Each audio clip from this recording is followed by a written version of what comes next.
When Jesus speaks to you, he speaks to your heart. We all have our cultural biases, our own tendencies. We have our family upbringings. We're raised conservative, liberal. We all have our own peaks and flaws and our own failures and sins. Like, we all have these different things that kind of encapsulate it. Really, all of that doesn't matter compared to the 15-second moment of, God, if you're real, show yourself to me.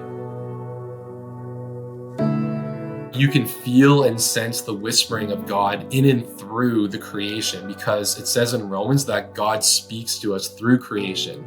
God is the one trying to get our attention. He's the one speaking to us through the creation. He's the one using truth and beauty and love and all these notions. And he's wrapped that all up into Jesus Christ, who exemplified the most powerful act of love there was in the universe, which was dying for us on the cross. Welcome to the Staying Free podcast. In this episode, I spoke with PJ Byes. PJ is a Christian and former Canadian professional ice hockey player and coach with a master's degree in philosophy. During the pandemic, PJ left urban living in downtown Toronto to begin preparations for a parallel society in rural northern Canada. His book, Gradually, Suddenly, The Coming Financial Collapse and the Hope of Jesus Christ, is available on Amazon. So I first heard PJ on Parallel Mike's show, and I really enjoyed that conversation.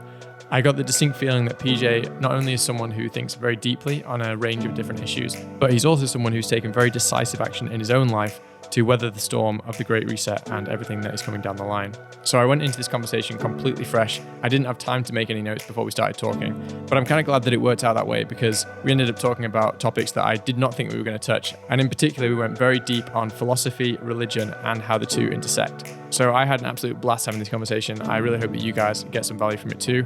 If you do like the episode, make sure you give it a like and a share on social media. If you're enjoying the podcast so far, give it a 5-star rating on whichever podcast app you're using. If you're new here, then welcome. Give the podcast a subscribe for future episodes. Please do also consider supporting my content. You can do this in 3 ways. The first is via Buy Me a Coffee, where you can give a one-off donation or a recurring small monthly donation.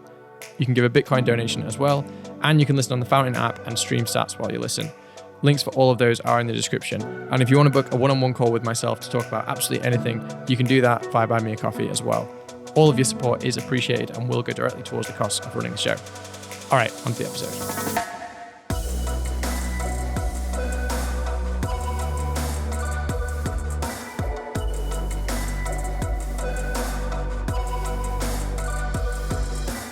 All right, PJ, welcome to the podcast.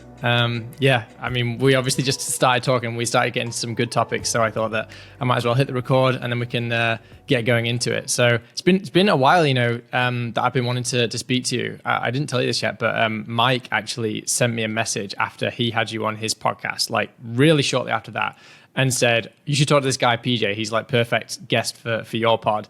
And you've been in the back of my mind since then. And it just never seemed like the right time. Like guests kind of kept coming and going. And sometimes I just felt like my schedule was just always packed up. But I was like, at some point we're going to have this conversation. So I'm super glad that we're doing it today. So before we start diving into it, do you want to just give my audience a bit of an intro as to yourself? Yeah, so real quick, my name's PJ. Doesn't stand for pajamas, stands for Peter Jr. after the old man. Grew up in Ontario, Canada, the far north, as we like to call it. Pretty typical Canadian upbringing. I was playing hockey, probably learned how to skate when I was about 3 years old, which was pretty common for a lot of Canadian players back in the day, was you learn how to skate almost as soon as you learn how to walk. Played high-level competitive hockey throughout my entire career, which led from my junior days from about as a kid, and then you move into junior, which is about 17 to 19, 20 years. University hockey. And then after university, I played a couple of years pro.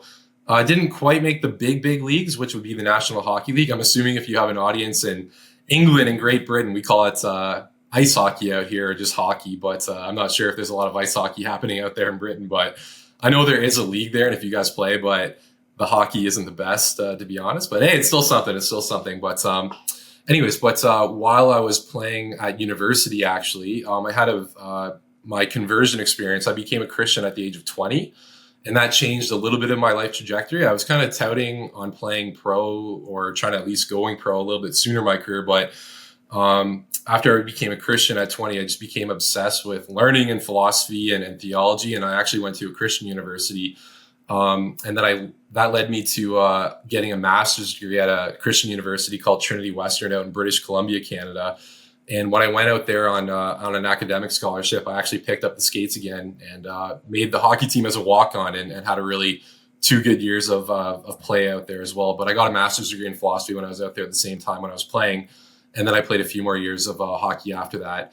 And after my playing career, I got pretty involved with business and coaching, actually. And so I started coaching junior A, and then I started coaching young boys. So about 13, 14-year-olds were kind of the range of players that I was coaching and teaching. And just like anybody, had some good success early on. But the minor hockey world of sport here in Canada, I would say it's comparable to what would be like academy soccer in Britain, where ferocious competition and very cutthroat management at the top. And the higher up you go, the more cutthroat it gets. So the stories are just egregious, like just debauchery and degeneracy and egregiousness right from the beginning to top. Like I kind of explain minor hockey in Canada as like, I'm not really a Star Wars fan, but the Star Wars scene in the first old movie was when they go into the bar and it's just like everybody's so wild. Like that's a very comparable scene to hockey in Canada. So anyway, so I'll kind of fast forward to living in downtown Toronto, really involved in the hockey world.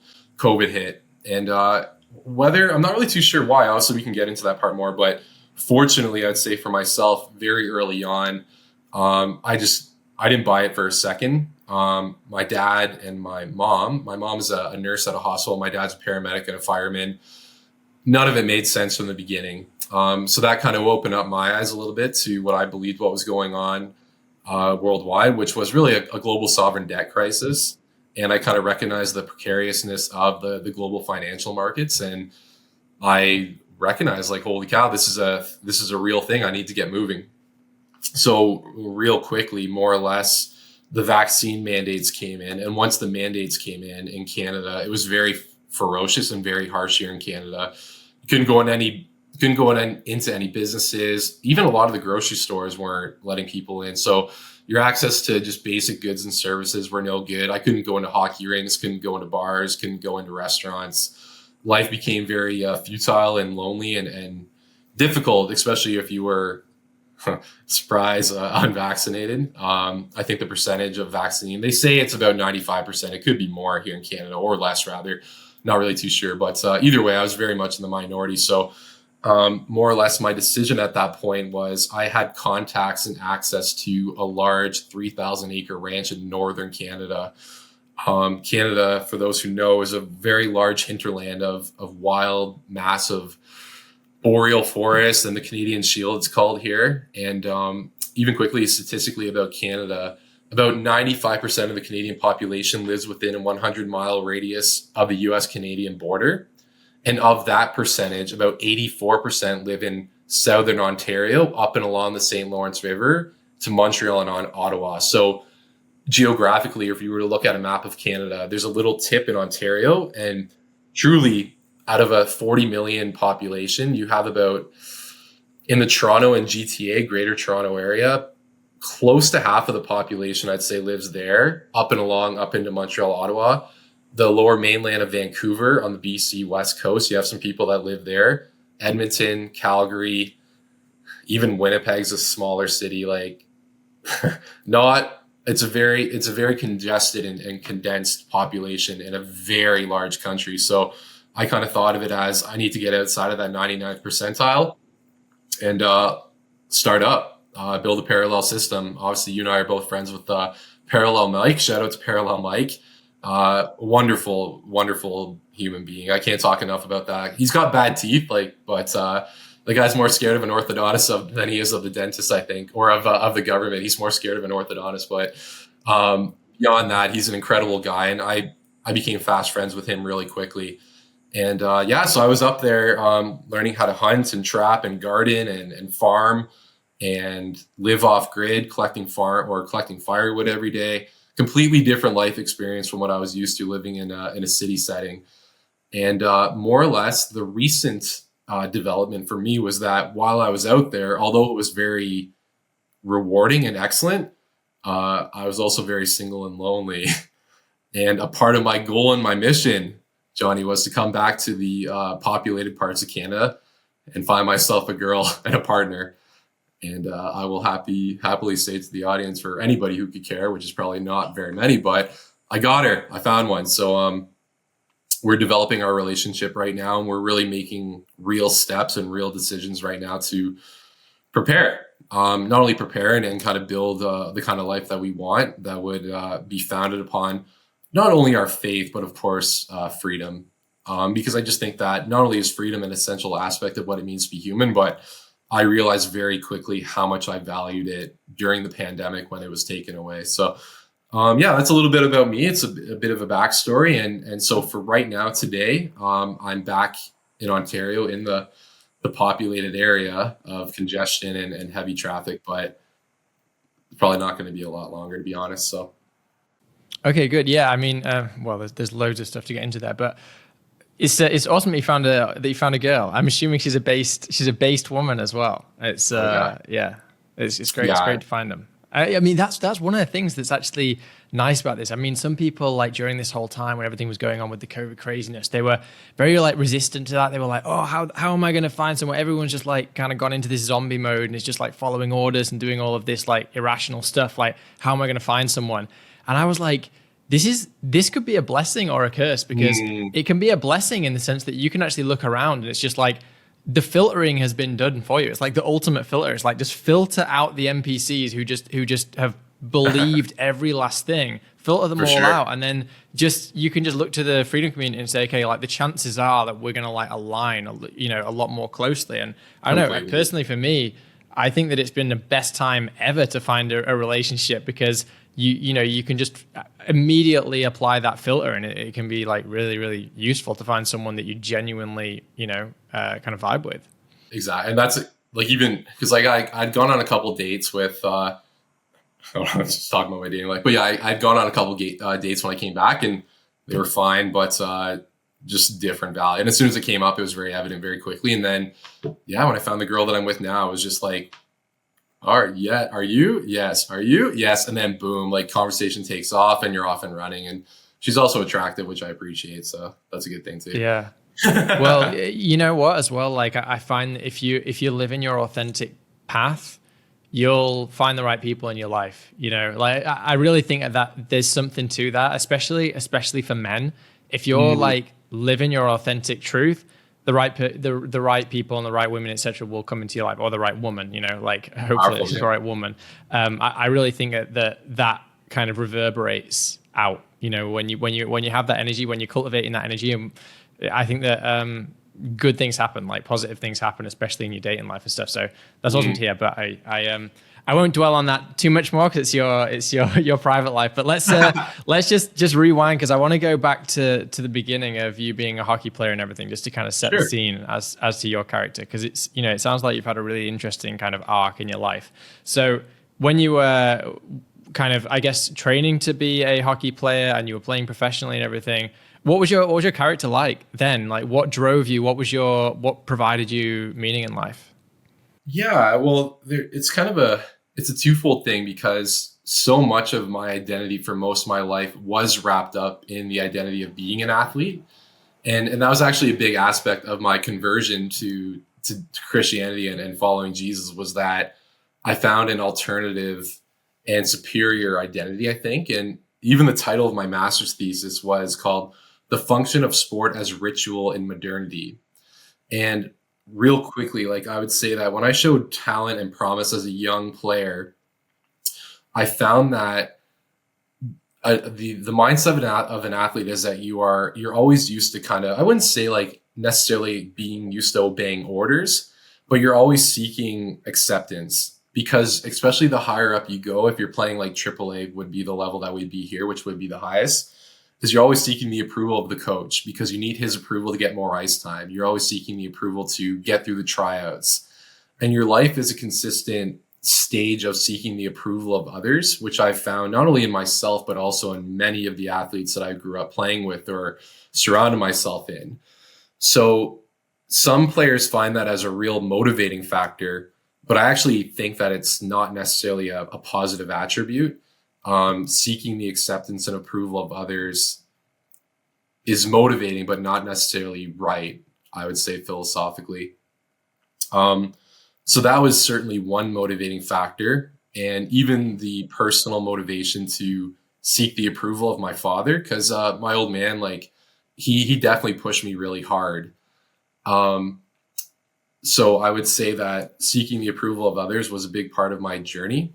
And but past that, like I still had the same dream of every Canadian player and every Canadian kid, which was to play in the NHL and win the Stanley Cup. So just that desire and that dream of lifting the cup for what is my favorite NHL team, which is the Toronto Maple Leafs. Which, for anybody who knows ice hockey a little bit, the Toronto Maple Leafs are one of hockey's biggest franchises, but they just suck immensely, and they haven't won the Stanley Cup since 1967. So they're enough on that. That's another podcast in itself. But yeah, so I'd say like the motivation to win the Stanley Cup and to seek the approval of others was two very big motivating factors in my own life.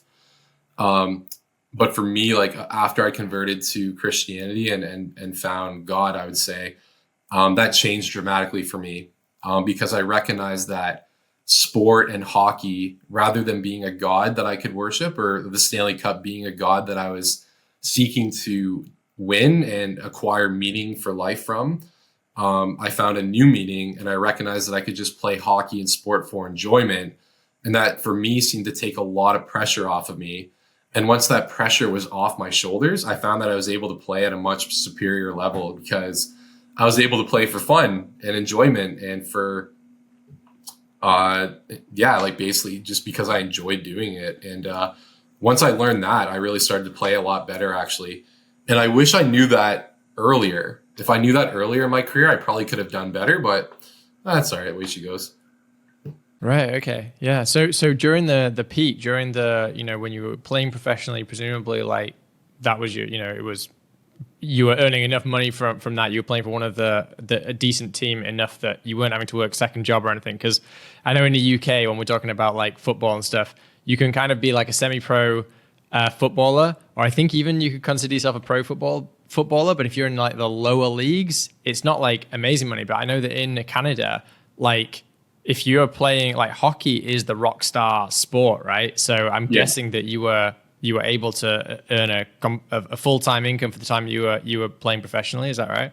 I would no. So like that's where I should be more clear. Is like I was playing like a lower level as well, which again it was great. Like the talent of those players was superior, and you are making money. Like probably not the millions like the actual like the NHL players, but yeah, like a lot of guys who play like lower level pro, depending on where you are, you can still make enough money on the weekly or the annual to get by. So you're playing, but not the millions of dollars that the NHL players are making. Okay, yeah, but it's high stakes there, right? Oh, but they call it the Iron League or the always hungry league, like the lower level pro leagues, because just like any sport, like you're always competing, you're always seeking to get up to the next level. When money gets involved, the sport becomes way more competitive. Guys, it's just different. Like it becomes more selfish because your teammates are also your co-competitors because you're competing against them to get to that higher level.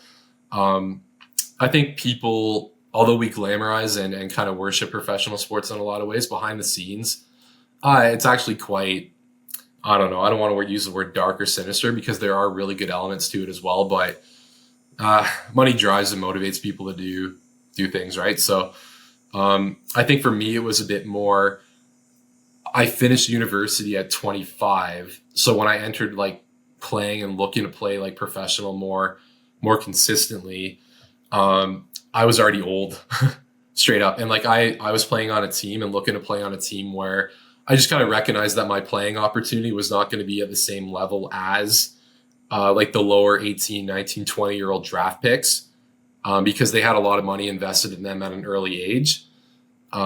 So I kind of recognized very quickly after really only 2 years that it wasn't really worth putting my body through that kind of pain and effort and gruel when I can get into coaching, which is something I enjoyed a lot anyway. Plus, I put a lot of work into my education and I tried to put some money into my brain, and I didn't want to take a punch to the head or a body check that could put me down and out. So ice hockey is still a pretty rough sport. So one body check is all it needs to take you out.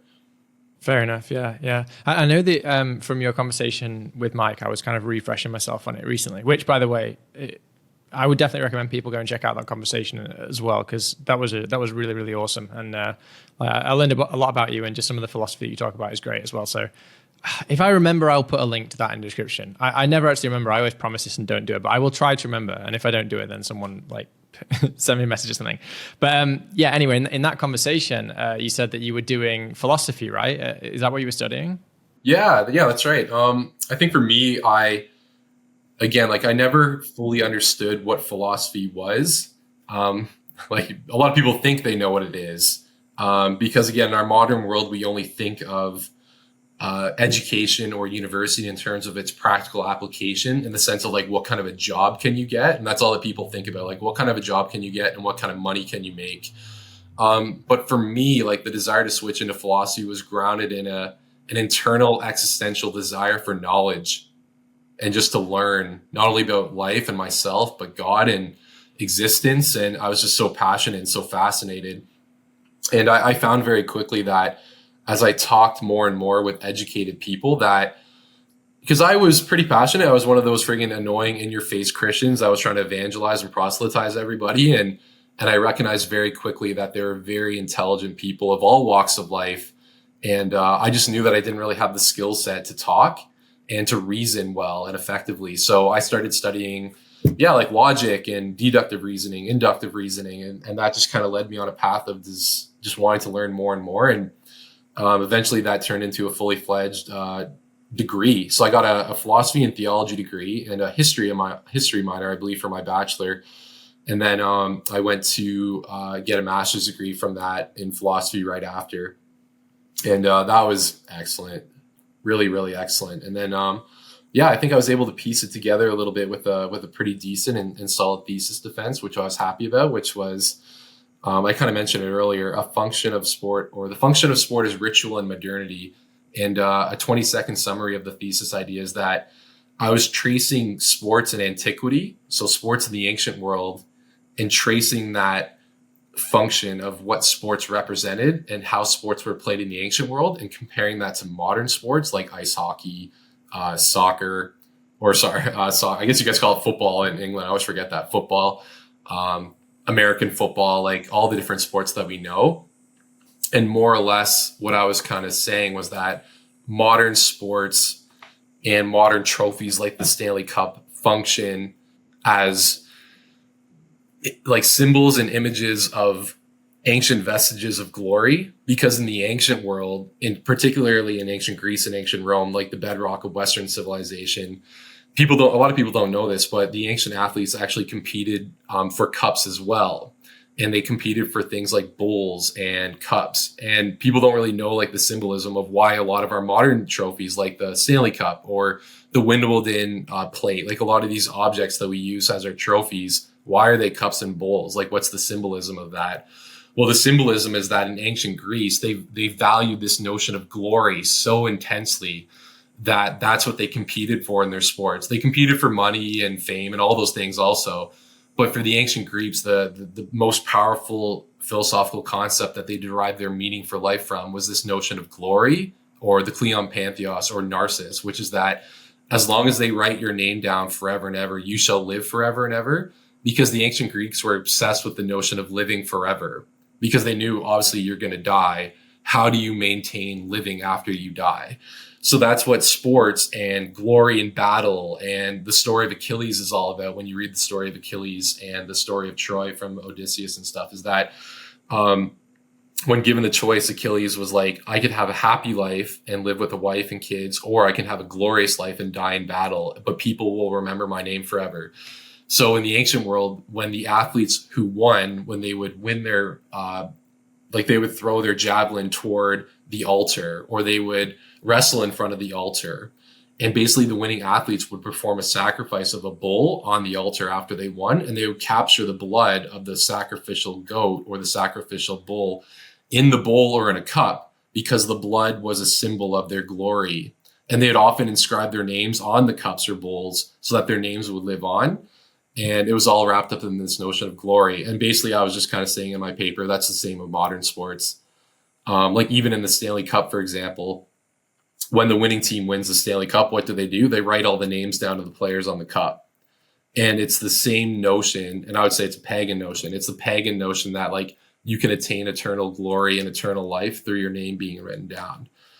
And anyway, so I found things like that very interesting because like so much of my own life, I was seeking that same kind of glory, seeking the approval of others, seeking this kind of like purpose of life found in sport. And it's deeper than modern translations or modern interpretations of sport, because a lot of modern interpretations of sport are just very weak. Like they're very Marxian interpretations, which is basically like, oh, people play sports for money, which is basically like kind of based on Karl Marx's idea of the proletariat and the masses being fooled because the masses are stupid. So rich overlord, bourgeoisie, capitalists, owners, more or less milk the poor for their money using sport as a medium to make money. And it's fine. Like obviously like that's included in the idea of sport. Like there are money's involved and that's a key aspect of sport, no doubt, but it doesn't really capture the essence of what is like the motivating force or the actual spiritual power or essence of what sports is. And then the other idea of sports is more of an ethnological or scientific based argument for sport, which is that humans evolved and we evolved based on the desire for survival. And we play sports and invented sports because sports enhance our fitness levels. And that's why we play sports. And I just find that idea like very weak. Like, sure, like people obviously play sports because it helps them get in better shape. Like there are fat slobs who play hockey because they want to get in better shape. And people play football and soccer because it helps them. But it doesn't really capture, again, the passion or the essence of what sports is, because like hockey players will go and block 100-mile-per-hour slap shot with their face or break their ribs, or they'll fight and they'll shed blood. And I said this, like, you're from Britain and you know the passion probably better than I do in a lot of ways of like what football means to a fan in Arsenal or a fan for Nottingham or like whatever the teams are out there. Like I enjoy soccer. It's great, but like I just kind of find it kind of weak because the players are kind of soft. But no, I'm just kidding. That's just a backhand. But it doesn't capture like the real passion and the spiritual essence of what sports are. And again, more Marxian or ethnological interpretations of sport, they're overall atheistic, like they're grounded in a naturalistic worldview, which doesn't allow for spirituality. It doesn't allow for the notion of spiritual ideas or spiritual forces.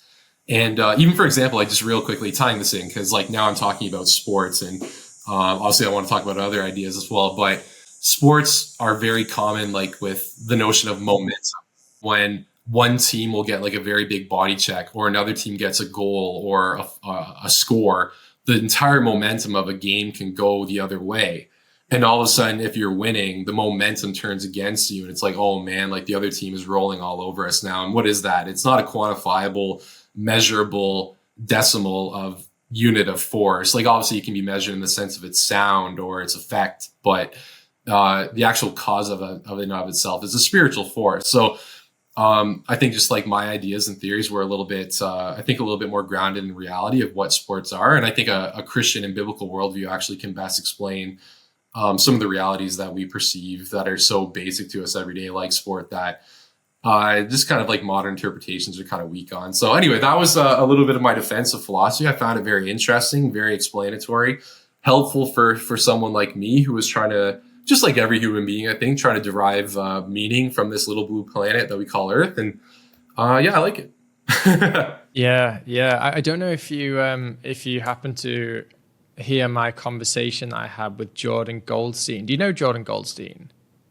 Know the name. I should check out that one though. Jordan Goldstein, episode 40 with Jordan Goldstein. It's called Embodying Freedom Through the Ancient Wisdom of Sport. This conversation like completely opened my mind to this stuff. And like, I don't know, I didn't have that much of an interest in it, honestly. Like, I mean, I had an interest in sport, but not on that deeper philosophical level. But I had that conversation and I was just like, oh my God, there's just so much more to this that I don't know. And I really felt like that conversation kind of ignited something in me to kind of like go more down this this avenue of like philosophy and sport coming together and what that means.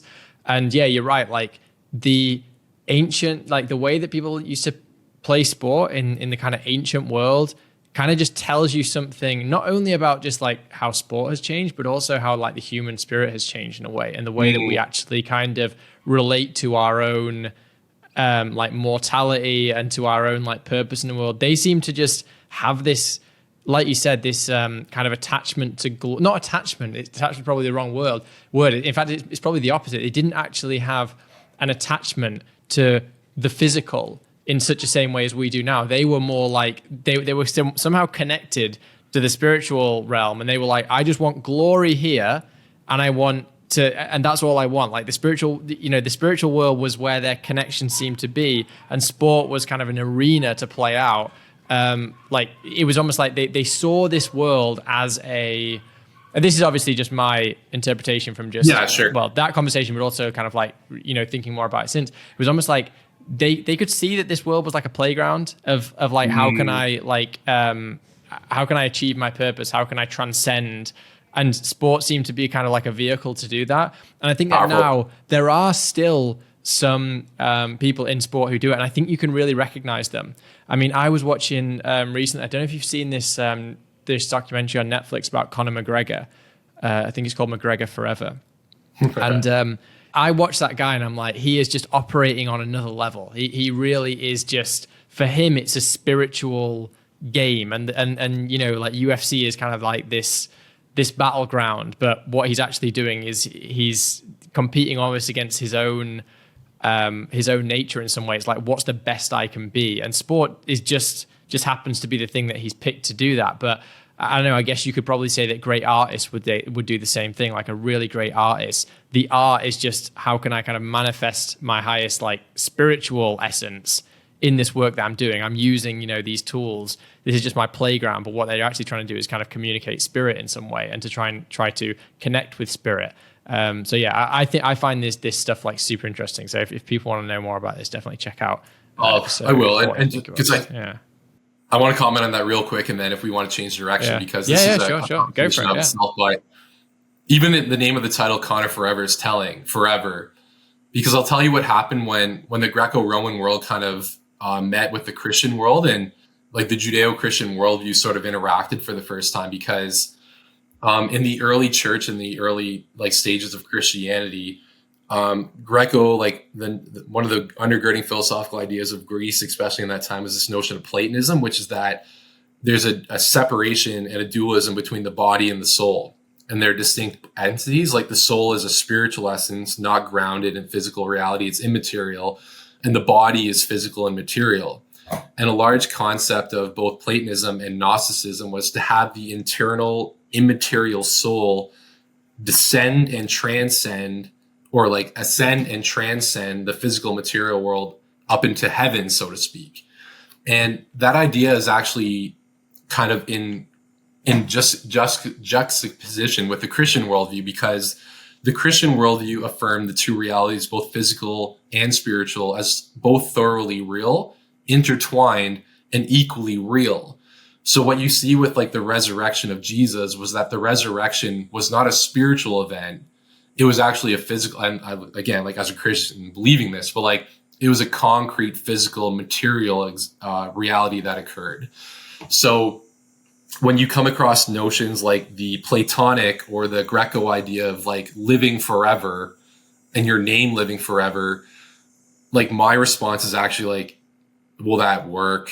Like, do you actually truly like live forever? Like with a consciousness and a physical body that moves and operates and lives? Probably not. Like when you read the ancient accounts of like the ancient athletes, they used to, some of the more successful athletes in the ancient Greco-Roman games, because these guys they were studs, man. Like these ancient Greek athletes, they did one thing all day, just like our modern athletes. They trained to win. And they would actually pay out rhetoricians and poets and playwrights to speak of them, to gain like wide followings and audiences. It was actually super cool. Like imagine like some poet like Pindar or some like epic rhetorician going into the marketplaces, like announcing your presence so that all the fans will like join your side and stuff. Really, really cool stuff.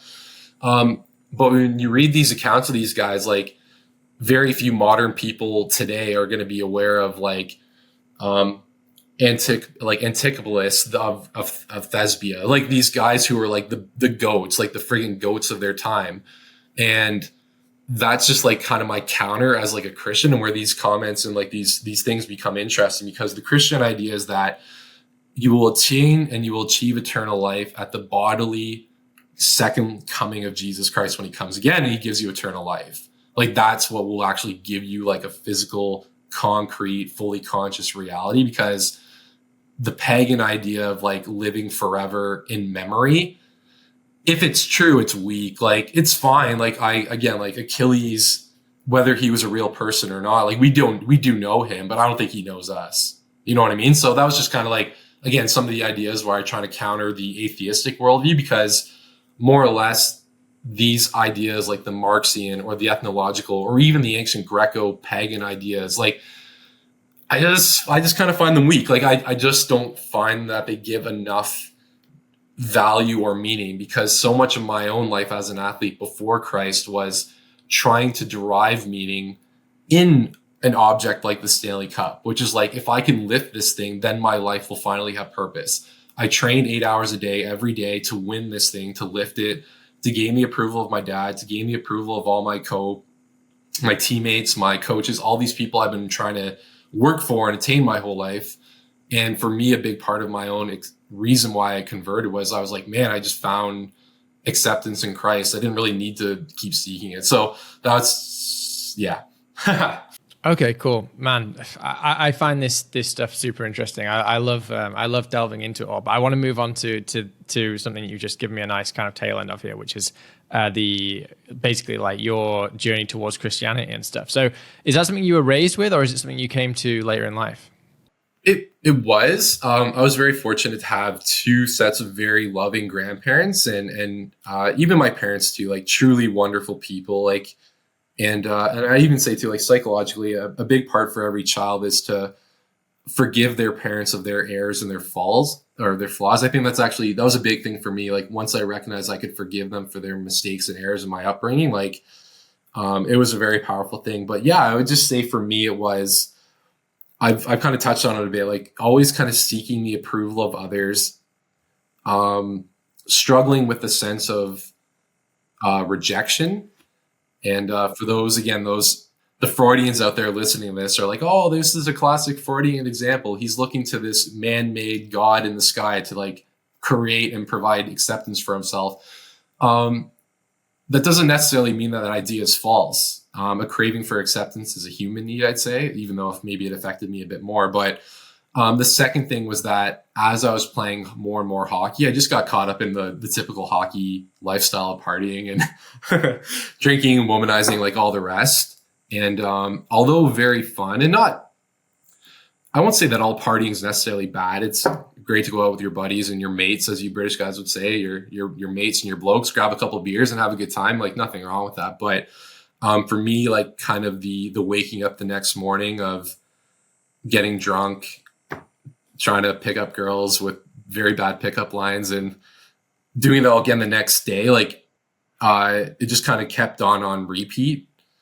And then also probably the biggest motivating factor for me was I had a very good friend, Jordo, who was an outspoken and courageous Christian guy who was also a hockey player.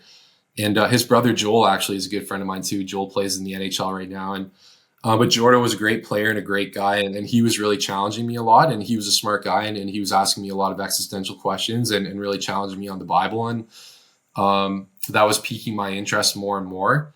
And then sadly and unfortunately, my buddy Jordo passed away one day at the age of 23, and when he passed away, that was a big wake-up call for me because of Jordo, who was like a good friend and who loved me a lot and spent that time with me. And he was a big, strong guy too, like always going to the gym. If something like that could happen, if he could die, then I could too. And that for me was like a big wake up call where I was like, I need to take my life seriously.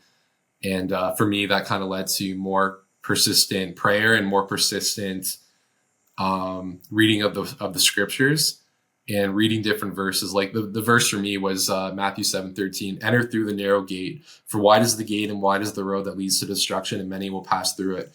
But narrow is the gate and narrow is the way that leads to life, and few find it. And I just kind of remember in moments like that, really believing and thinking like, it didn't matter. And it doesn't matter who I am, like how many goals I score or how cool I think I am. Like this seems to be true. And if true, this seems to be of more importance than anything else on earth. And combining that with like Jordo's death and the reality facing me of my own mortality, that was my wake up call. So I kind of reached out and gave my prayer to Jesus, and I really felt like that God met me in a very real and powerful way. And that was more than I was 20 at the time, and I'm 33 now. So yeah, more than 13 years ago. So still going strong. Okay, so yeah, I mean, I guess that is, I mean, it doesn't seem like super early. It seems like 20, you've already kind of like formed a lot of your opinions. Like most people, if they're 20 and haven't found something like religion, probably would say, oh, well, I'm just not a religious person, right? Like I didn't grow up with it. It's not going to happen. So I guess like I'm really interested to know, and I kind of say this as someone who's like very curious about religion generally, but probably especially so like Christianity. Just, maybe I don't know whether it's just a cultural thing, but I personally feel like there's something there. There's like a real substance there. Maybe if I'd been raised in for instance, like a Buddhist country or something, I might have, more of an association with that, or whatever. But certainly like from my perspective, there just seems to be a lot of inherent truth there. But I do find that like some people, they really, really believe, like I have family who like, they really, really believe, like half my family is like incredibly religious, and like they have absolute unwavering faith.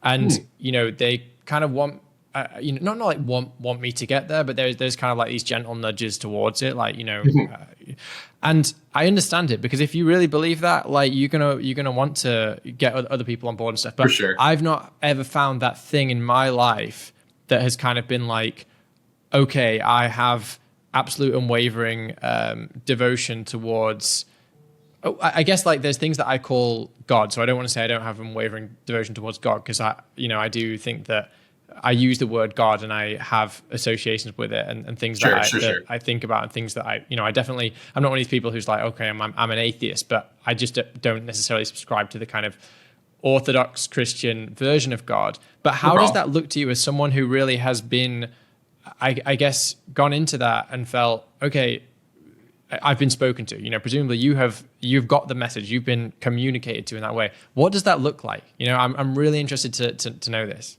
Yeah, well, first, God has spoken to me and me alone exclusively. So join my cult and give me all your money. So that's the first step of Christianity. And then second is, no, I'm just kidding.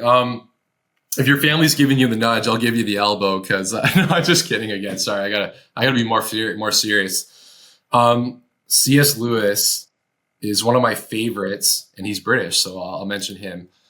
He has a quote where he just kind of says that in the man's search for God, all the onus is on God's side, because even, let's just not even use like an Orthodox Christian example of God, but like God as the transcendent, God as the higher power, like whatever that is, like really, like as human beings, like we're comparable to an ant trying to understand the galaxy. Like it's very difficult, and Christianity kind of works in paradoxes. For example, Christianity really emphasizes these two notions, truth and love, and both of them are kind of synonymous and the exact same but different, where you cannot be truly loving to somebody unless you're telling them the truth. But also when you're telling somebody the truth, you must do it in love, or else it's not going to register, because it'll either be too harsh or it just won't kind of catch on. And with that notion too, both reason and passion, like those two notions philosophically are always kind of two embodiments of the human experience that we're always trying as humans to try to balance the two. Like if you're trying to explain the world thoroughly and only rationally, you're not going to connect with people, because we're more than that as humans. Like we're also emotional and passionate and very irrational. We'll do things for no reasons. You're like, why did you do that? Like that was dumb, but we do it. And but if you also try to like register with people purely and thoroughly emotionally, like you're leaving out another part of what it means to be human, which is the search for meaning and truth. And in Christianity, you have such a high regard for both reason and truth, passion and like love and truth, passion and reason. But at the same point, while we have such a regard for, we also kind of like will point out like, we try really hard, but also like humans, we are so small. And like, how can one little person, like say PJ Buys, I'm born in 21st century, modern secular day Canada, and this is more of a Nietzschean argument now, like we're all grounded and embedded in our own history. We all have our cultural biases, our own tendencies. We have our family upbringings. We're raised conservative, liberal. We all have our own peaks and flaws and our own failures and sins. Like we all have these different things that kind of encapsulate it. And this is where I kind of would say, really all of that doesn't matter compared to the 15-second moment of, God, if you're real, show yourself to me. Because you can do all these things. You can study reason and philosophy and logic and read the Bible and all those things. I encourage anybody to do that. Why not? But God, the transcendent, speaks to every person kind of in their own unique way, because God, I believe at least, God created everybody unique. And I would just say one thing that I would believe based on my own experience of life is that when God speaks to you, and what I'd say because I think God and Jesus are the same, when Jesus speaks to you, he speaks to your heart. And you kind of know it's him sometimes. And that's kind of like the most simple and childlike way of understanding it. If you say like your own family too, John, like if they have unwavering faith, I would like some, because my faith is not unwavering. I have struggles and I have doubts. For me personally, a lot of my doubts have maximalized during the last 2 years, because I had even now I struggle with it, man. Like I really struggle with apathy. The last 2 years for me, like really kind of crushed my spirit in a lot of ways, because I kind of saw, and I still see, like what's happening and what's kind of going on. I'm just so discouraged by what I thought was a population that had more spirit and had more care and passion for things like truth and meaning and purpose. Like it kind of sucked being locked down in Canada, where you're not allowed to leave outside your front door for weeks on end, and you're just told why, and because there's a disease that's deadly, even though it has a 99.98% survivability rate. Like there are things about human experience that are very discouraging. But I don't know, man, just for me, like I would just say I've had so many experiences that were so thoroughly miraculous and supernatural that I just can't not only deny it, but I couldn't affirm the alternative. Because like for me, I just kind of think of it as like there's theism, which is that there's a transcendent God that is distinct and different from the creation. So creator, creation. There's like a pantheism or panentheism, which is that the universe or God is kind of simultaneous with the universe. So the universe itself has like a consciousness.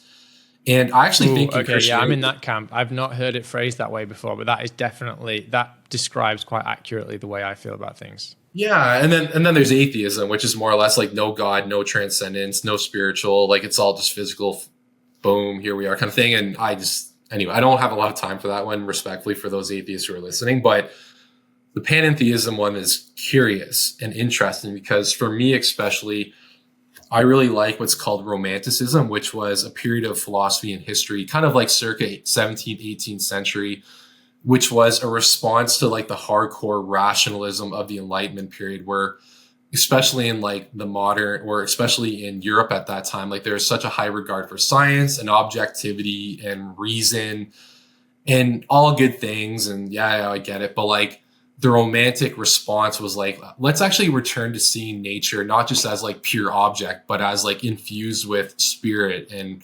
passion and these really passionate ideas of like art, where you can like experience a storm or experience like a beautiful sunset and really feel like a genuine spiritual power behind it. And I'm all about that. I love it. Like those are like I feel like you and I could probably connect in that way, because my personality is also very emotive in that sense. And I would just say that the Christian notion of God more or less says that all of creation is participating in God at all moments. But the creation is imbued with brokenness and sin and plagued with like just general kind of just brokenness in general. But you can feel and sense the whispering of God in and through the creation, because it says in Romans that God speaks to us through creation. And if you actually see like the wonder and the beauty of it all, it will kind of lead to the creator who exists both simultaneously and paradoxically within the creation, because all things, like the earth isn't just sitting here on its own, just kind of like existing. It exists because God upholds it. But it also will point to God, the creator of those things. So I just find that, again, Christianity it will always enhance human experience and enhance human beauty and enhance truth. Whereas I just find that other worldviews, they kind of diminish it. And even mystery too. You talk about orthodoxy, like I would class myself, like I'm a Protestant Christian in that kind of like tradition, I guess, evangelical or whatever. But the Orthodox tradition, which is like the Greek Orthodox or the Ukrainian Orthodox, like all these different kind of factions, they actually have a very high regard for mystery. And dude, mystery is powerful. Like as you get closer to mystery, it only becomes more exciting because there's something about mystery that draws us in as human beings. Like every great work of art or every great script of a movie or a book, if it has mystery, like it's drawing you in more and more. And that's the paradox of God again, is that the more that you learn about him, the transcendent, the less you know. It's like, oh, frick. Like, and we're all on our own path and journey to it, man. And I think if you're in the camp of like the spirit and vibe, like a spirit imbued world, like you're walking on the right step. Like you and I are walking on the same ground at the very least. So that's what I kind of say. Yeah. Just some thoughts like off the top of my head. Yeah, 100%. Yeah, I mean, I don't know. There's another documentary I would shill on Netflix, and it's about Ram Dass. I don't know if you know too much about Ram Dass. I'm writing it down right now. Yeah, Ram Dass. And the documentary I think is called Going Home or Coming Home or something. And basically it's about Ram Dass. He's basically dying, and he was a kind of a big like he was kind of like a spiritual guru. I mean, he had a guru, but I think he was also like a teacher, and he was teaching a lot of kind of, I guess, like more Eastern philosophy, but maybe there was some kind of a unique thing there. I've never read any of his work, so I'm really keen to do so. But there was this line in this documentary that he says, and he's kind of contemplating his own death because he's had a stroke and he knows he's going to die, and he's having like the ultimate spiritual experience of his life. Like he's been hunting all his life for this spiritual kind of holy grail, and he's experiencing it in his death. So he's basically facing death like down the barrel of a gun, and he's like, oh well, this is the ultimate kind of place to understand the nature of my own existence, because he's really feeling his own mortality. And one of the lines that he says is, he says, we pinch ourselves to know we're alive. He used this line in there. And I every time I'd heard this line before ever in my life, I'd always thought that it's about, okay, well, yeah, of course you pinch yourself, you're alive. Like it's something that we do in waking life. You pinch yourself, you have the sensation, I know I'm alive. But I realized when he said it in this film, I was like, that's what consciousness is doing. That's actually what consciousness is doing. That's what the universe is doing. The all of existence is the universe pinching itself to know that it exists. If the universe has to experience separation in order to know that something exists there, it's almost like if there's no change, if there's no nothing, if there's no contrast or anything in the world, what is it? It's just the universe cannot know itself.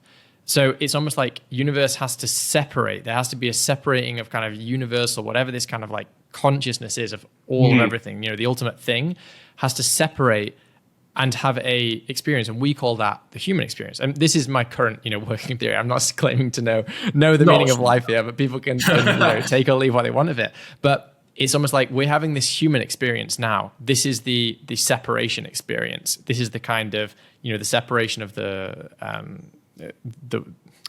separation of the all, right? And after we die, my belief is, I don't know whether it's after each individual die. Probably after each individual dies, you rejoin the universal consciousness. So that's when you kind of experience the oneness again.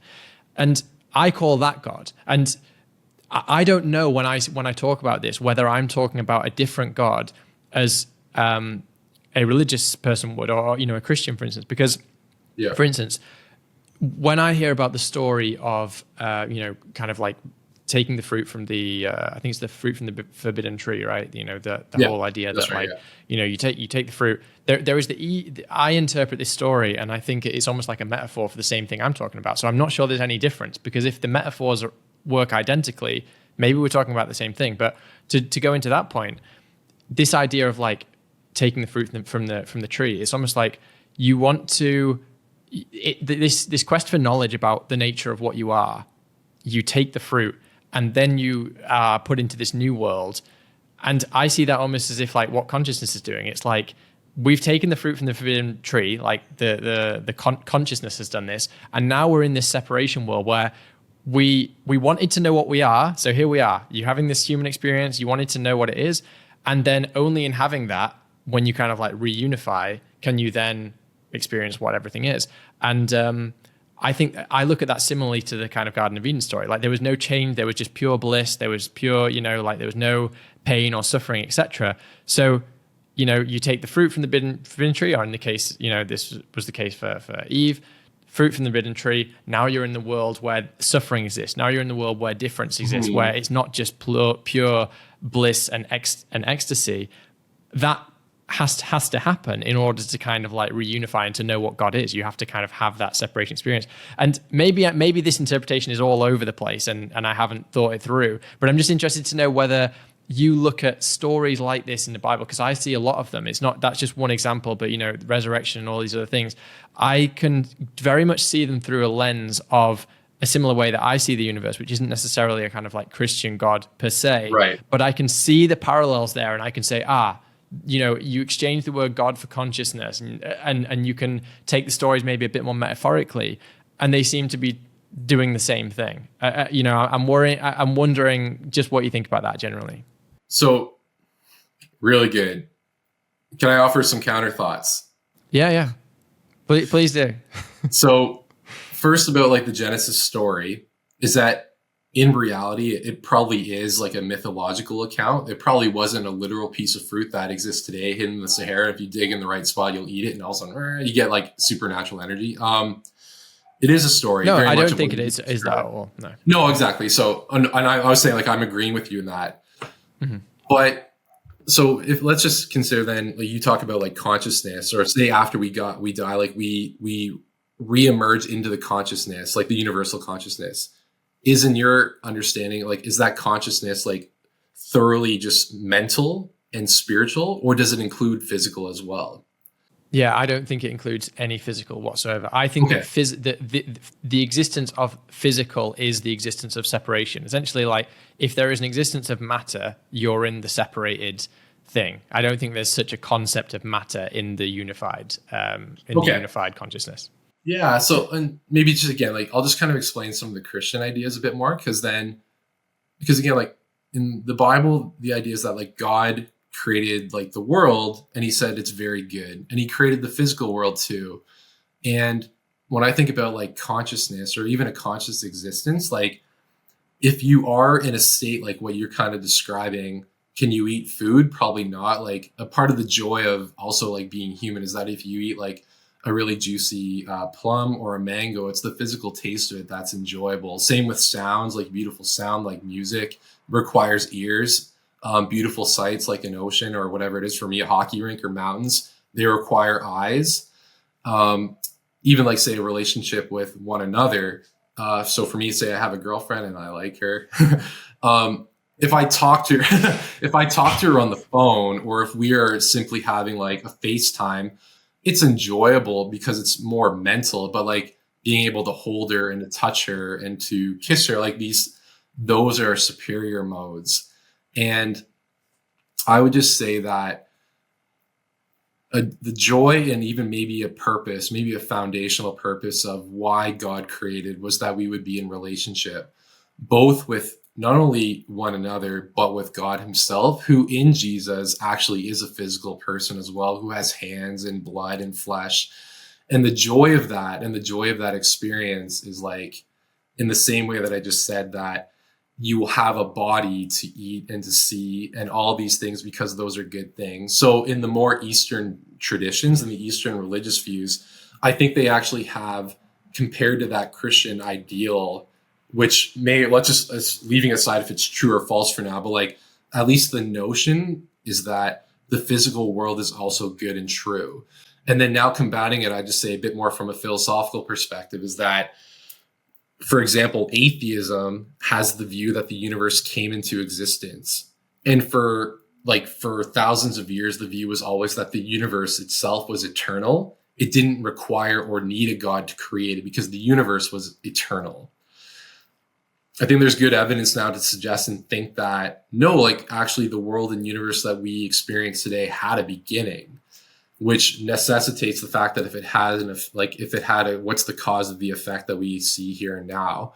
And I think it seems difficult for me to think of like the universe as a self-existent, self-conscious, and aware entity that's existed for eternity, when one of the strengths and pillars of Western philosophy and Western civilization, because we always denigrate it, and there's good reason to, but like we denigrate Western philosophy. One of the strengths of Western philosophy was the sciences and the study of the physical world. And it just kind of seems to me as well, like the study and one of the strengths of the physical world, or the study of the physical world, especially in the last 100 years of cosmology, is that the world and universe as it is does seem to have a beginning. And that was kind of like a big hit back to the atheists who are like, oh, the universe is eternal because what caused it?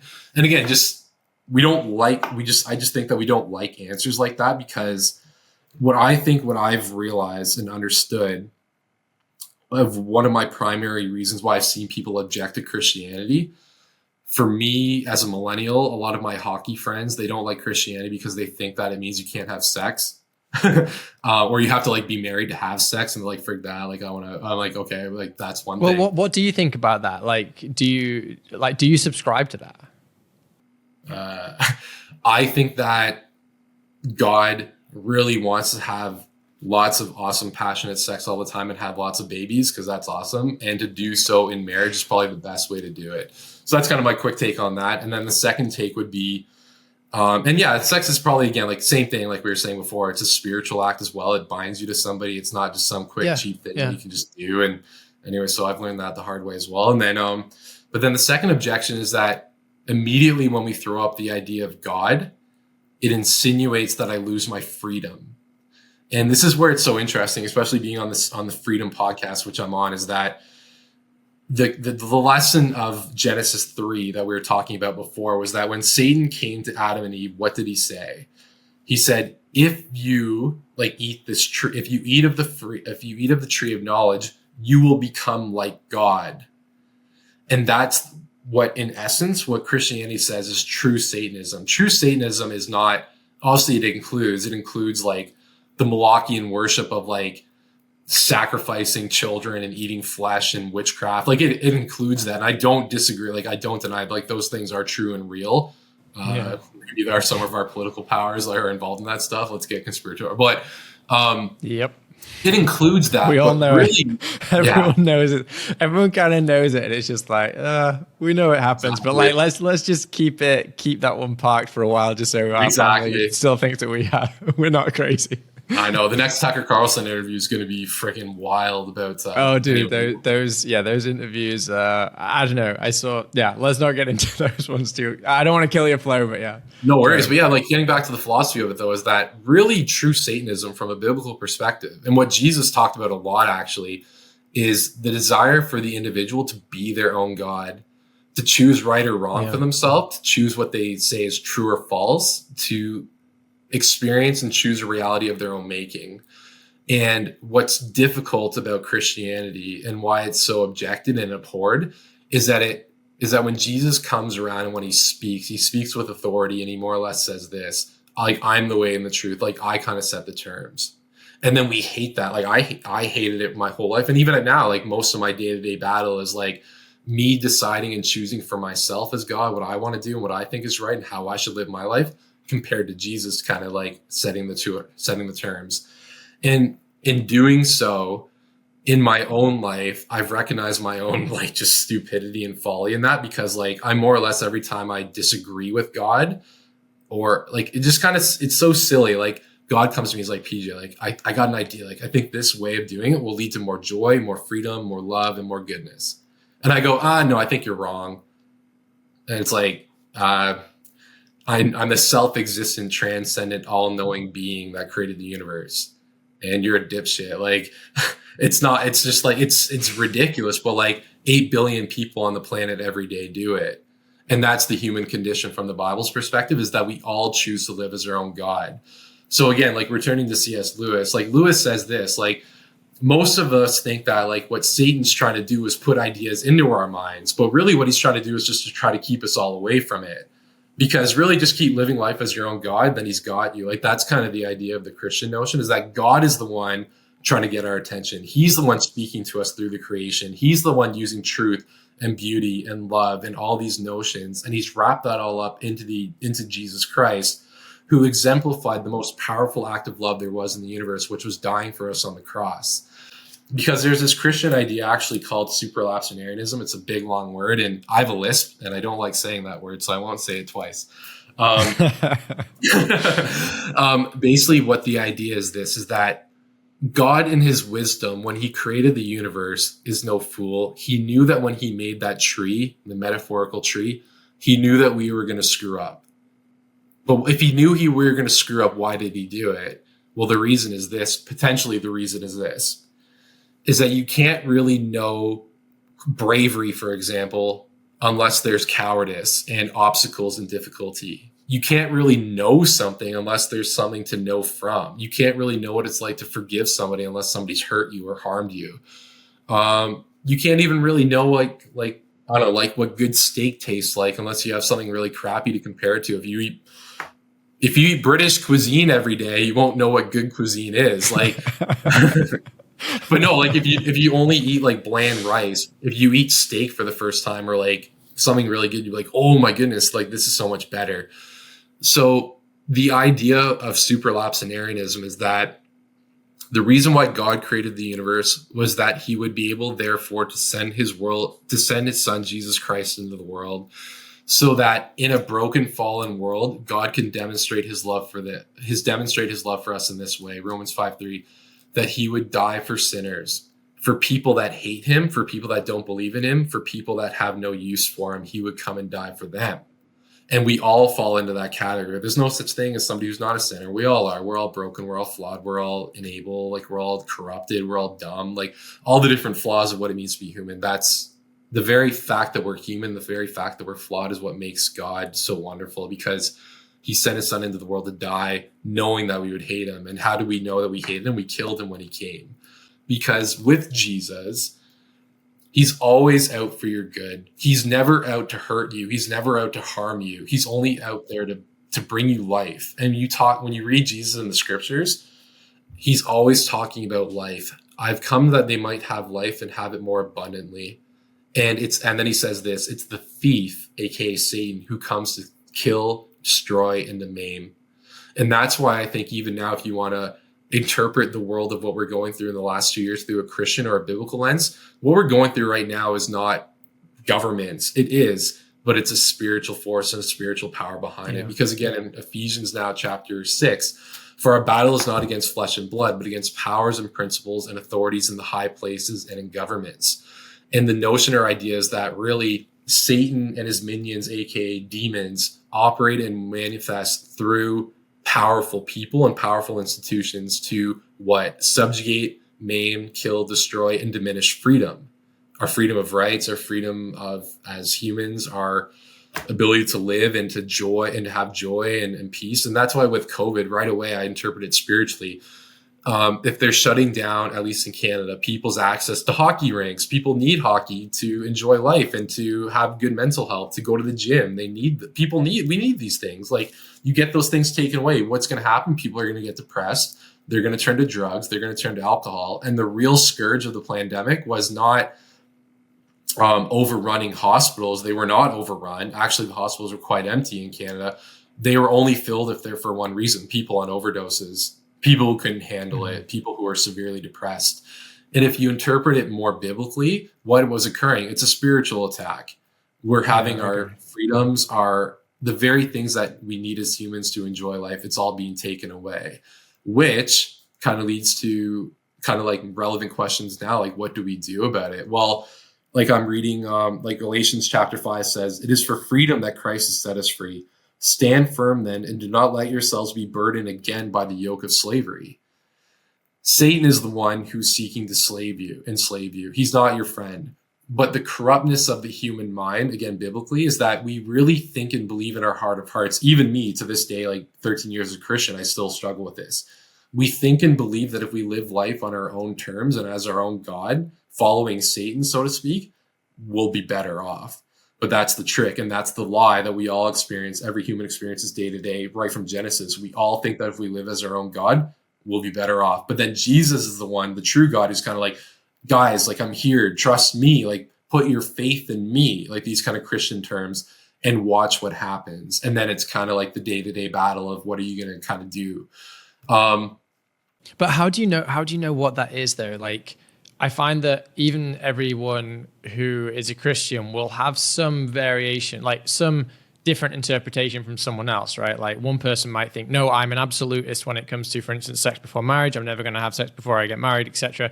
And someone else might say, oh, well, like take a bit more of a nuanced approach, say, oh, well, as long as you're in a loving and committed relationship and it's not like a fleeting thing or whatever.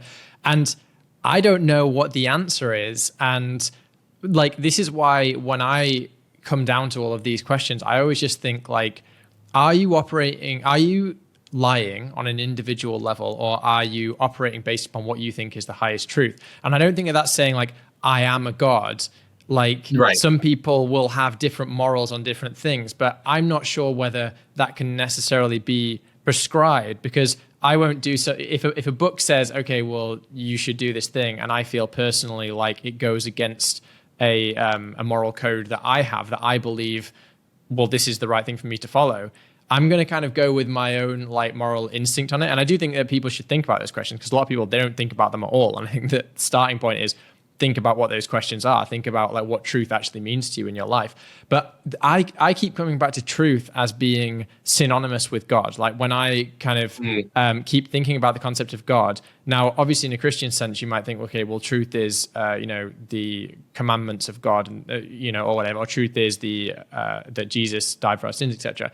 But I think that if everyone pursues truth in their own life, God's will is fulfilled. Whatever you kind of deem God to be, whatever your interpretation of God is, I think it's fulfilled by people following, honestly, their truth on an individual basis. And that's not to say, okay, well, I'm just going to like invent my own moral code and live according to it as being truth. It's like, what do you honestly believe is right? What do you honestly believe is just? Follow that, and God's will is fulfilled as the kind of, as a natural extension of that, as long as everyone is pursuing that personally in their own life. So I think that pursuit of truth on an individual level essentially is like a kind of microcosm for God's will on a macro level, on a universal level. So that's the way I see it. I'm just interested to hear your thoughts on that, and particularly how it pertains to people having different interpretations from a Christian perspective. So that's where I've been struggling, because on one hand, the Bible talks about in 1 Corinthians chapter 13, I want to make sure I get this right. It's either 11, 12, or 13, diversity. And I'll channel my wonderful Prime Minister, Justin Trudeau, who people tell me I look like all the time. So I'm glad you haven't said that yet. It friggin' drives me what crazy. I was going to say? Not just Justin Trudeau, but what's the guy? Christian Bale and Justin Trudeau, like a kind of love child. Dude, you've got some Christian Bale in you as well, I think. Yeah. Hey, that softens the blow a bit as well, PJ. Yeah, well, you can get me anytime. No, Bale, that's wicked. I'll take that all day. Trudeau, I don't want to rant for 10 minutes. Just a hint. Yeah.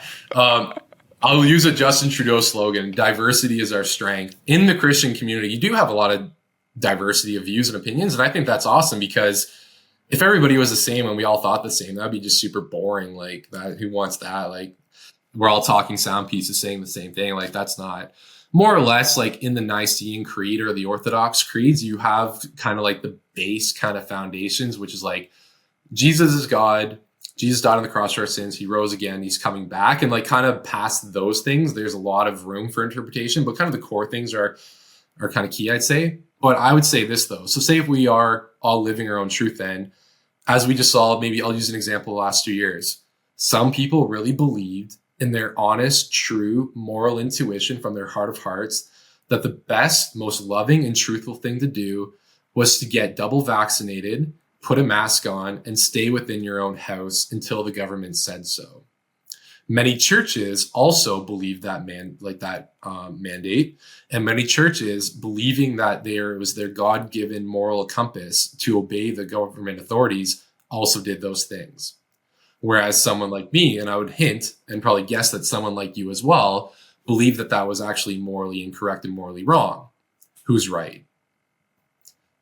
So a part of, I would say, but this is the thing though. So you wouldn't get an answer to who's right on that from Christian doctrine, would you? You wouldn't get an answer to that from the Bible necessarily, because it all depends on whether you actually believe that thing you're doing is going to is the loving act. And I would say the distinction is, are you doing the act out of love or out of fear? Most people during that time, they were doing these things out of fear. So I think as long as your actions are guided by love, that generally is going to mean that you are aligning with truth as well. In fact, I would say it always does. You might not feel it as love in the moment, but I think that the distinction there is, are you acting out of love or fear? And you'll probably find if you're acting out of love, well, then that's the action which is truthful, and that is the action which is just or right. But that's my interpretation. I'm interested to hear your thoughts. So what you just said to me has made my blood rush with pride and joy, and I won't say where the blood rushed to. Like, that answer is like friggin' awesome. And because I would say I agree with you that actually what most people interpreted as love was actually fear. And then they just like jumped on the moral virtue signaling of their own fear, calling it a good thing. And that was what was so detrimental. And I would say, because like the Bible says too, like perfect love casts out fear. Anything that operates out of lies or fear is automatically wrong. Like, it's just like spiritually, it's incorrect. Mm-hmm. And I would probably argue then and even say that like a lot of people who think that they are true Christians, followers of Jesus, they probably aren't actually maybe as close to the truth as what they would think. And then this goes back to, again, diversity, and probably on my part, humility as a Christian, is that already, Johnny, from like, because I've watched you and listened to you, man, you're the friggin' man. Like, you're like Mike. Mike and I don't see eye to eye on everything. Thanks, and man. we don't agree on everything, but like, dude, that guy, he's awesome. And in a lot of ways, I would say that he's like, and he's so humble as well. He is. Like, that guy's closer to God than a lot of Christians. And I would say, dude, like someone like you, like, you're probably like more Christian and closer to God than like, more than you would realize, more than I realize, and more than a lot of other people realize. Because again, even in the Bible, when you read it, who were the people that like not only like opposed Jesus the most and actually killed him? They were the Pharisees. What distinguished a Pharisee? A person that was so certain of their moral righteousness and so certain of their own like ideas being objectively right. So that's why like the interactions with Jesus, again, are so fascinating, because like Jesus would go and talk to the Pharisees and he would say this, like, I'm the Son of God, more or less. Like, I'm like the true one that came and has come into the world to save the world. And the Pharisees are like, no, like, you're actually of the devil. Like, you're from the devil. And then Jesus would be like, why do you say that? They're like, oh, because Moses and Abraham, like, they're the true guys that we're supposed to follow. We're supposed to follow the law. And then Jesus says, like, if you listen to Abraham and Moses, you would listen to me, because like, I'm the one that sent them, essentially. And then they're like, no, like, you're wrong. We only worship and follow God. And then Jesus is like, you're of your father, the devil, and you are murderers, and you're like your father, the devil, because he was a murderer from the beginning. And he's just like throwing out these like super like harsh, like, you murderers, you devil worshipers, like these extreme things. But then the Pharisees, they couldn't get what he was saying. And there's the irony of the picture, because in their minds, they think that Jesus is literally the devil and literally demon possessed. Why? Because he's claiming to be God. But they know who God is because they have the scriptures, because they read the Bible and they have the Testament law, they have the commands. And in their own mind, they're so convinced that they and they alone know who God is. But the irony is that like the very God that they claim to know and worship is literally arguing with them in front of their face, and they don't even see it. And like there's so many things about that, John chapter 8, by the way, but like there's so many things about like that interaction with Jesus all the time that like we can set up our little like Christian religions and our games and our objects of worship and our rituals and our crosses, all those things, fine, no problem. And they might have some use, they might not. But the fact is, and like what Jesus says, the worshipers that God is seeking, and this is John chapter 4, he's looking for worshipers who will follow him in spirit and in truth. Spirit and truth. He's not looking for people who will like chant his name. He's not looking for people who are perfect. He's not looking like those things are actually very irrelevant. What is Jesus looking for? He's looking for sinners. Like he's looking for everyday people. He's looking for people who are seeking him in spirit and truth. And Johnny, man, like that's why I love like conversations like this, because I would just say, and I don't know you well, and I'm sure you have your flaws and you're you're good or you're bad about you. You don't need to share them out here now. No need for dirty laundry on the podcast, but you might be closer than you think. And I bet a lot of people listening, if they're on that same journey of spirit and truth, you're probably like Jesus is probably not far from you. And that's why when the Apostle Paul says in Acts chapter 17, this unknown God I'll proclaim to you, because in him we move and live and have our being, and he's not far from every one of us. And that's like the kind of the consciousness kicking in again, where like the creation, like when you see it kind of speaking through the universe, and when you feel it internally and you feel your own soul, like, because you're right, man, it's absolutely bizarre how we're self-conscious, like this meat package of flesh and blood. Like, what is consciousness? Where does it reside? And it's just like this bizarre existence thing. And most people take it for granted, don't even care about it. But as Plato said, like the true philosopher is somebody who considers like, why am I here? And a lot of these themes that we're touching on are very, very Apostle Paul, very Jesus, very Bible. And it's good, man. That's my thought, man. I'm super interested in this stuff. And, you know, like, I definitely think that, I don't know, like, I just have a sense that not just myself, but I think a lot of people after what happened in 2020 just kind of get a lot of these messages a lot more, because maybe we just hadn't been like necessarily tested. Nobody had been put in kind of a really compromising position where you have to say, what am I about? What's my integrity? And, you know, like personally for me and a lot of people I know, you put yourself in very compromising situations with your friends and your family and stuff, because most of the people you know are just going along with it. And you're saying, this just feels wrong. I know it's wrong in my heart. I know that, you know, it doesn't matter how many people tell me, you know, like that I'm a granny killer or whatever, and I should just put a mask on and take the vaccine or whatever. Like, it seems wrong. There's something about this that seems it's against truth. It's against morality. It's against reason, you know, etc.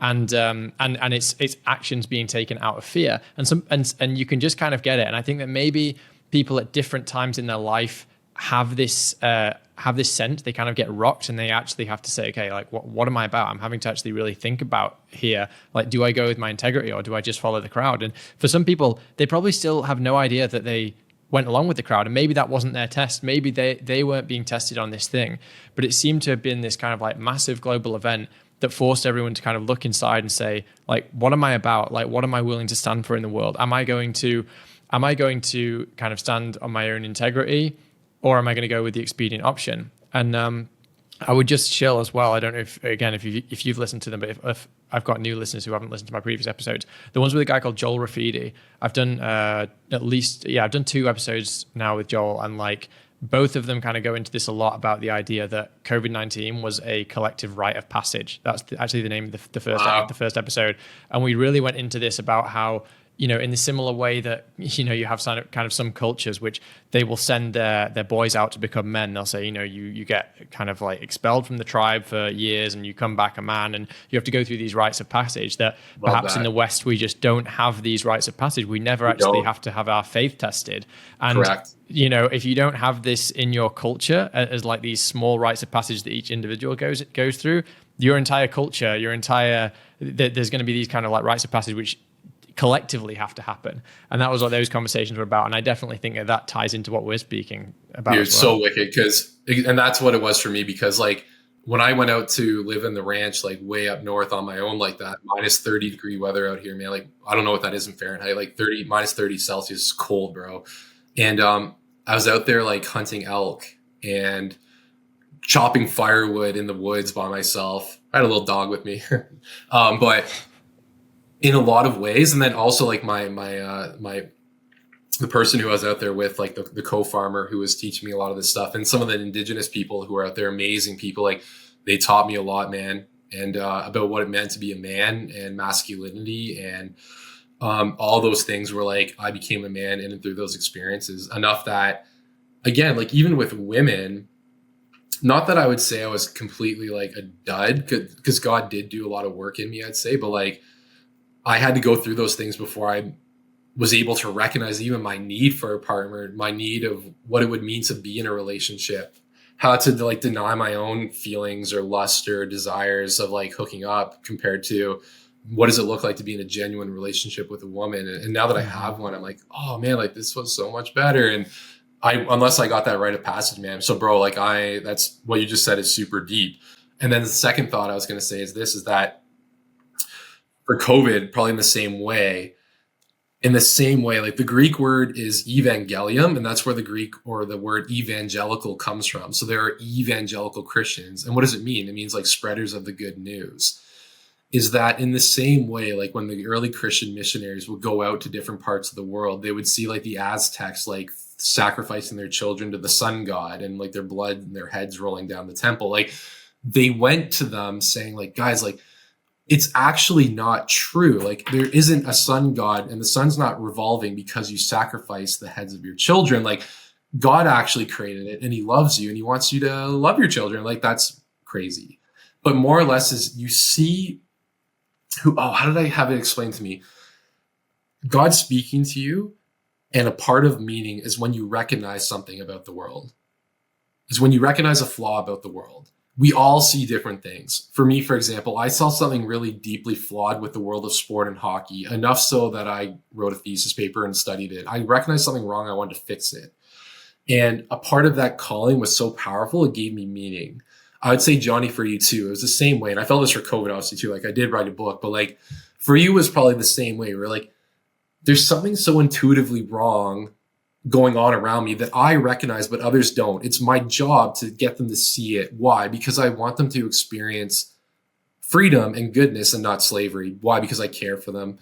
And that's the same calling of evangelism in your own heart that would be in mine. And in what I'd say is like the true followers of Jesus, it's you recognize a flaw in the world. And it's kind of unique to some of us too. Like we all have differences. And again, that's the diversity thing kind of kicking in. But more or less, it's the same path of love and truth. Because out of a love for your fellow man who's made in God's image like you are, you want to share truth to them. Why? Because you care for them. Why? Because you want them to experience goodness in life. And that's Jesus. Like that's Jesus in a nutshell. And what's the contrast? It's fear, it's subjugation, it's slavery, it's yoke, it's all the flaws that we're trying to expose. And I'd say lies. For you too, like, yeah, man, and like lies, like, and those like what you're like, all those things are so motivating for you. It led you to start a Wicked podcast and to do the things that you're doing enough so that you're still doing it. Even same with Parallel Mike, like same with all the truth, because there have been some incredible people in the last 2 years who have really opened up their eyes and spread some powerful truth about what's going on, enough so that I think that the collective consciousness of people in the West are kind of waking up, being like, actually, you know what, the reality that we thought we lived the last 40 years, especially with like America and their wars and like the degenerates that exist in Washington, maybe our politicians actually aren't good people. Like maybe they're actually not out for our good, when maybe the big multi-billion-dollar pharmaceutical companies actually aren't really out for our own good and our own health. It's like people are kind of like finally asking these questions. Why? Because we have people like you sharing it. And that's how I think, again, my opinion, how God moves and operates in the world. He moves and operates in and through people like you. And it's a beautiful thing, man. And we're all here as a part of the journey, like cheering you on, like keep going. And that's it, pal. So. Thanks, man. Yeah, that's awesome. That's awesome. You know, and I do get a similar feeling that I think that when kind of evil happens in this, there's always like an equal and opposite reaction. And I think that when what we saw in 2020 was kind of like a bubbling up, because a lot of people maybe weren't facing their own truth in their life. You had this bubbling up of this kind of big lie and this thing that just kind of goes against things that are good in the world. And I think that the response to that is that a lot of people kind of just get shaken into action to some degree. And, you know, I'd always kind of consider myself to be kind of like spiritual, but I guess not in the sense that I felt motivated enough to say, no, like I need to actually start speaking and connecting with other people and having other people share their stories and kind of talking about these things, because suddenly it seemed like this is something that needs to happen in the world. And like you said, there's a lot of people who have kind of come to the fore on that and who like now have a voice, and it's great to see. And honestly, I just think that the world has completely changed, man. Like even in 2020, even like in the beginning stages of like kind of COVID happening and stuff like that, I was still occasionally, I wasn't looking at the news much, but occasionally I was tuning in. Occasionally I'd visit the news page and say like, what's going on?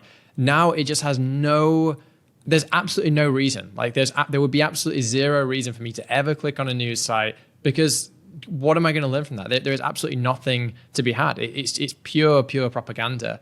Correct. And I think that now a lot of people, similar to me, it's like I get everything from podcasts. I looked, and not even like big podcasts, not even like big influencers. Like I'm not even listening to like Joe Rogan and stuff. I'm listening to people like Mike. I'm listening to people who like, actually like in my community, and I resonate with this person. They are speaking truth and I can feel it, and I'm listening to that. And I think a lot of other people are doing that as well. And that's going to ripple out into the world. And, that makes me optimistic. So what about you? Are you optimistic? So, well, because again, like I would say just one last thing for you then, Johnny, and then I'll answer your question, is that like, sure, what you're doing, man, it's bigger though than just like what you're doing. It's a calling, like it's destiny. Like I would almost say that like you were predestined and chosen for this. Like it's kind of like when a knight is set off on an adventure, like you're chosen to do this. Like people need you. Like people need you. Like it's not just like what you're doing is like, I enjoy it. I try to do this because I care. Like, no, like people need you, man. Like, and I try to say this to the mic too. Like maybe they need me too, man. I don't know. But like people need you. Like they need this. And if they don't get it, they're going to get CBC, they're going to get the mainstream media. And that's the Bible again. Jesus says this: how will they know truth unless someone goes out and says it? How will they know unless somebody is sent? And again, like it's good stuff, man. So what you have is a calling. It's destiny, man. Like we need you. We need guys like you. And it's powerful because we're on a team. I think of it as like, I'm a hockey coach now. Like we're all on a team and we're trying to like win the game. And like, this is the game of life and we're trying to win it. So there's that. Me optimistic. I'm not overly. Oh no. Damn. I don't know. Like, I don't know. Like, I struggle with that one. In a general, like metaphysical sense, yes, because I have a strong, unwavering faith. I'll use that. I don't know. I have a faith that like good wins in the end. Because I believe in the story of Jesus. I believe that he rose. Like I believe he's coming back. So that sounds like the ultimate. That sounds like the ultimate optimism. Like, why would that be? Where's the negative twist in that? Yeah, well, those dirty old Klaus Schwab and Bill Gates are going to get kicked into the dirty old pit, and that'll be awesome. But I would just say, like, sure, I believe that, and I believe it with a very strong, like, enough. I build my entire life on it. I don't fully know it until Jesus comes back, for sure. We're like, oh, okay. Until you hear the trumpet sound, we'll kind of be like still kind of waiting because we are humans. I don't fully know everything, right? Like what the heck? So I'm pessimistic in the sense that the last 2 years really, I think there are more sleepers than there are people awake. And I think when the next few rounds of the reset come around, I don't know how pretty or how damaging it will get. And this leads into a very practical question for me that I'm dealing with right now, which is this. 1930s Germany, the wise ones saw what was going on and they got out.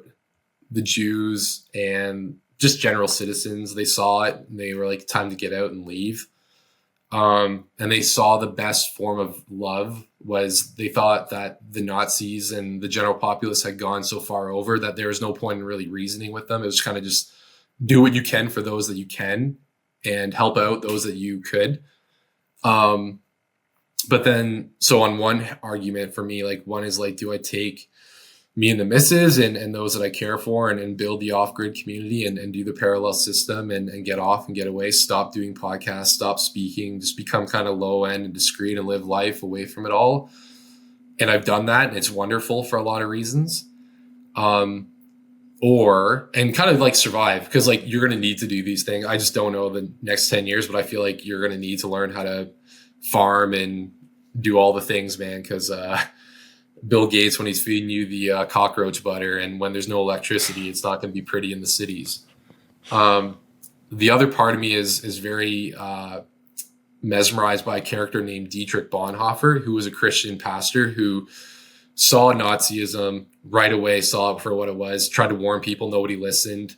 He left and went to America very discouraged. He went to America for safety, and he was in love with a girl, and he went out there, but he really felt called by God to go back, and he went back to Germany and tried to keep telling people about what was going on, tried to help Jews escape, and he became a part of a plot to kill Hitler.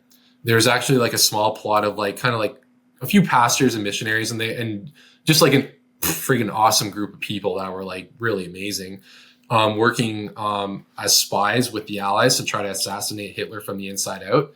And obviously they failed.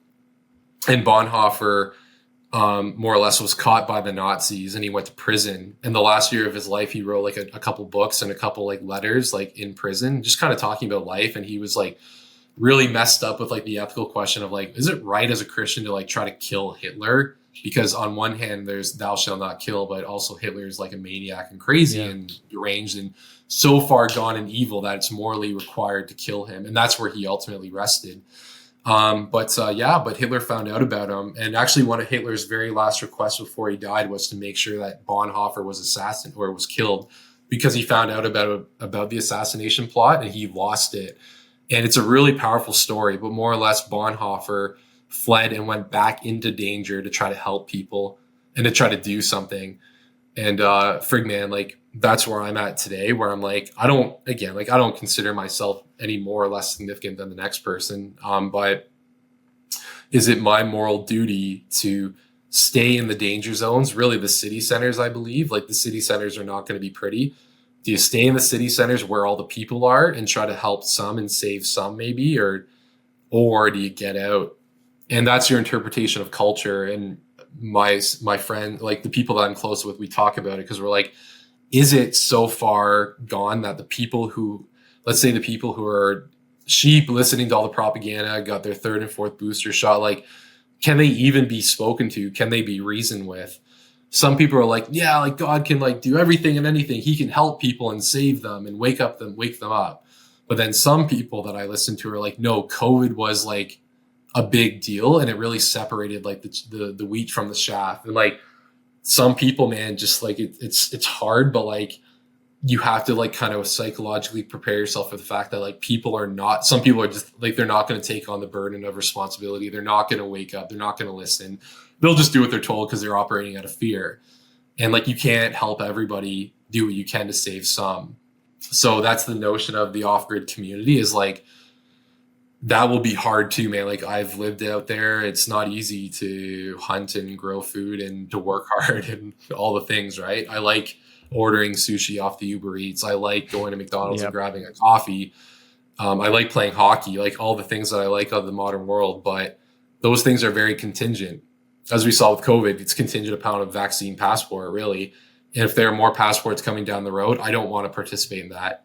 So I need to get off the grid. So those are real questions, man. So it binds up optimism, pessimism. It binds up your view of what's going to happen the next few years. I believe and agree with Parallel Mike that we're in a global sovereign debt crisis and the collapse of the US dollar, probably in maybe a growing conflict with US with Russia, China. Who knows what that is or what that looks like. Very least there'll be digital ID codes.